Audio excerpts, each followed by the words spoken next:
Good afternoon. This is Deborah V. Wilson. It's Wednesday, the 19th of April, 2017. The time is 1400 hours and 41 minutes. That's GMT plus 2.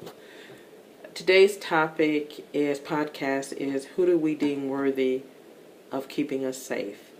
I think it's fair to say that as a species, humans, collectively, the vast majority of us want to be safe. We want physical safety, we want food security, we want a secure environment, we want secure and healthy and functional relations with other humans. We all want safety/security. The specific type of security I'm talking about today is the security that we want and we entrust to keep us from politically inspired violence. It's criminality, but it has a particular construct politically, and it would be called the T word, terrorism. Who do we trust to keep us safe? Who do we trust? The answer would be pretty redundant: people we trust. And then the question I would ask would be, why do we trust them?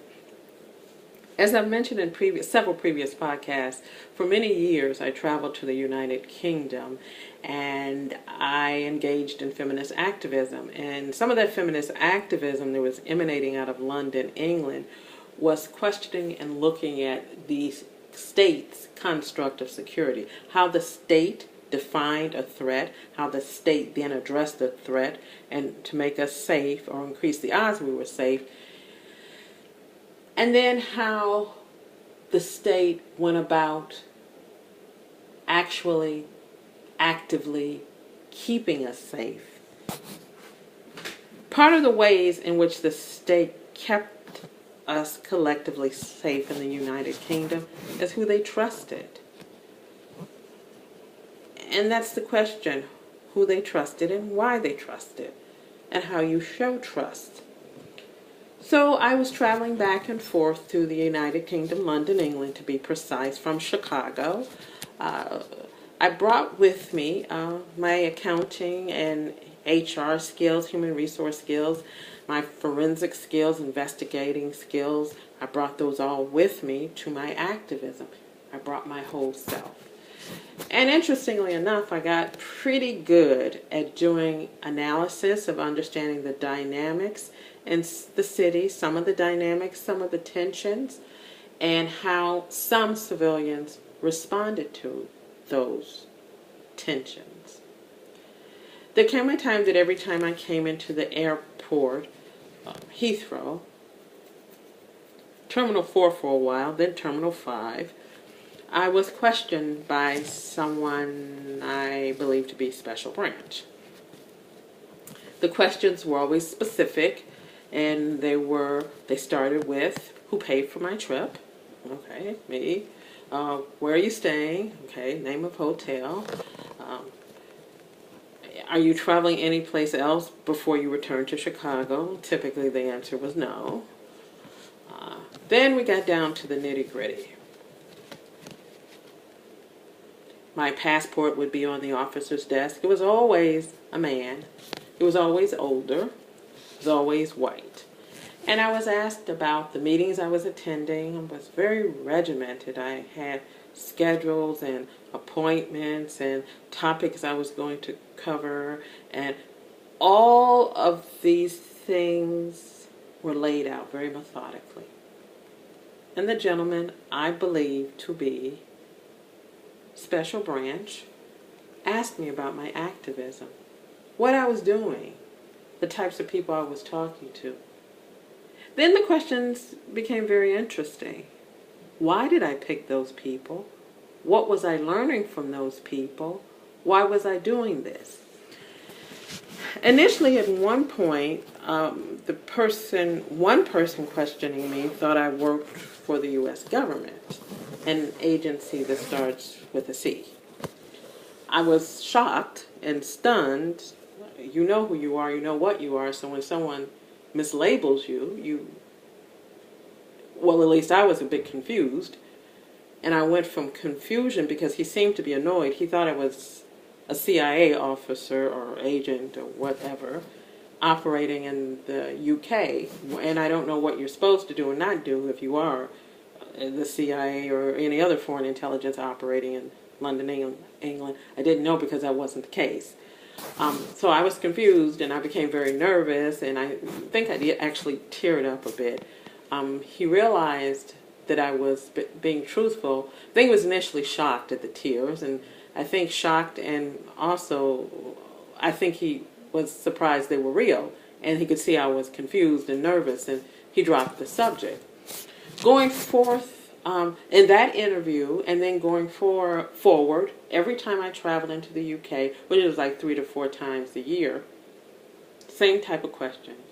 Okay, the basic stuff. Who paid for your trip? Where you staying? Yada, yada, yada. Then, who are you talking to this trip? Why did you pick that person? What are you hoping to find out? So I was going back to the activists I worked with in the UK once I was admitted. And I was always admitted. The questioning never lasted more than 30 minutes. It was always in public at the immigration desk. And I mentioned it to some feminists I worked with, and everyone thought the questions were weird, and everyone thought the questions were not related to actual immigration. Particularly when I was asked about the national origin. My national origin, was I actually American? Didn't know what that meant. And then, interestingly enough, I was also asked about my parents, if they were American. That was interesting. Then one immigration officer made a point of telling me he wasn't being facetious, nor was he being manipulative, how clever I was. That was an immigration officer I had an argument with. That's right, I had an argument with this gentleman that was standing at an immigration desk that I don't actually believe was an immigration officer. We had an argument, and at the end of the argument, he complimented me on being very clever. To make a long story short, we began to realize, we being myself and the feminists I worked with, the special branch wanted a better understanding of the activism that was emerging out of London, England. They wanted a better understanding of various ethnic groups and why they were engaged in the activism the way in which they were engaged. I also talked to some people who had complex opinions about the United Kingdom, and they also wanted to know that. I made a point of everyone I interviewed telling them up front that whatever you tell me, please be advised that when I enter the United Kingdom, I'm questioned for 30 minutes by someone I believe to be special branch. So there was always transparency on my side. I actually felt there was transparency on the side of special branch, and I believe them to be special branch, because once I asked, on the advice of a feminist colleague, exactly who they were, these weren't immigration questions, and his response was, who do I appear to be? I took that to mean he was special branch. In any case, as time went on, I knew that I was going to get the questions. I knew what the questions were, and as I've said before, I actually learned from the experiences. The men were always very methodical, very respectful, very detailed, and had an insatiable curiosity for understanding these political iterations and movements in London, England. So then I wondered, why couldn't they just say that? Madam, you're moving around a lot politically in the UK, London, England. We'd like to get a better understanding of what you're learning and why you want to learn specific information. What do you think is so important about this group or that person? They never asked anything so direct. They only asked me repeatedly, why was I doing that? It's London. I am in love with the city. It's a city I could bring all my identities. Try saying that to a special branch officer, older, white, male, pretty sure heterosexual, that you're trying to bring all your identities, try saying that and have the guy look at you like you think you have multiple personalities. Seriously, that's the look I got. All myself, my feminist self, my Muslim self, my very analytical self, my very creative self. I was going to a mosque and a Catholic church, all myself. All my intersecting identities I could bring. But the one intersecting identity that didn't seem to register with Special Branch was I was concerned about the city and that I should be trusted. So these interviews at the immigration section of the airport went on for years, absolute years. What was never said was, Madam, we are curious to know, we're trying to get a better understanding of, as I previously just said. A few things happened politically to me in the United Kingdom, actually they were more in the U.S., and I met a British woman. We went to lunch together. I believed her to work for the British government, and we started talking about the stops at the airport, the 30 minutes, the questions. And she said to me, and I said, I believe them to be Special Branch. She said, oh no, I think what they were it's just that most Americans don't travel as much as you do, and so they were just curious about your travels. I believe this woman to work for the state. And that conversation taught me and informed me of something. That despite the fact that no matter how complex the threats that are coming at London are, and they are complex, and no matter how at that time parts of the state constructed security models seem to be understaffed, and no matter how much work feminists like myself did in the UK to help and assist with the constructed model of security, we still weren't trusted. We still weren't trusted.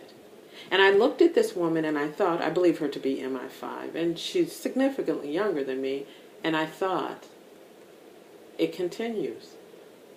If I'm correct about who this woman is, she'll probably be in the service for decades to come. And so, she was white. And so, I learned that simply going about the business of keeping a city safe with a collection of other women who were doing the same thing, simply worrying and fretting and working and meeting people and talking to people with one goal and one function, to keep London safe, doesn't mean you're trusted. It doesn't mean you're deemed worthy of being a trusted person who keeps us safe. So despite the fact that we're in an era where national security, counterterrorism, fear the other, we all have to join in, everybody should contribute. Really, we only trust a few people collectively. We really only trust a few people with a particular set of constructed identities, with the ability and the respect to keep us safe. We all want safety. The buzzwords of the day, terrorism, counterterrorism, we should all pitch in. But we don't actually trust all of you to keep us safe. This is Debra V. Wilson. I'm in Haifa, Israel. And this was just a wee bit of a walk down memory lane with some questions about how we construct security and who we deem is worthy and safe and trustworthy to keep us safe. Thank you.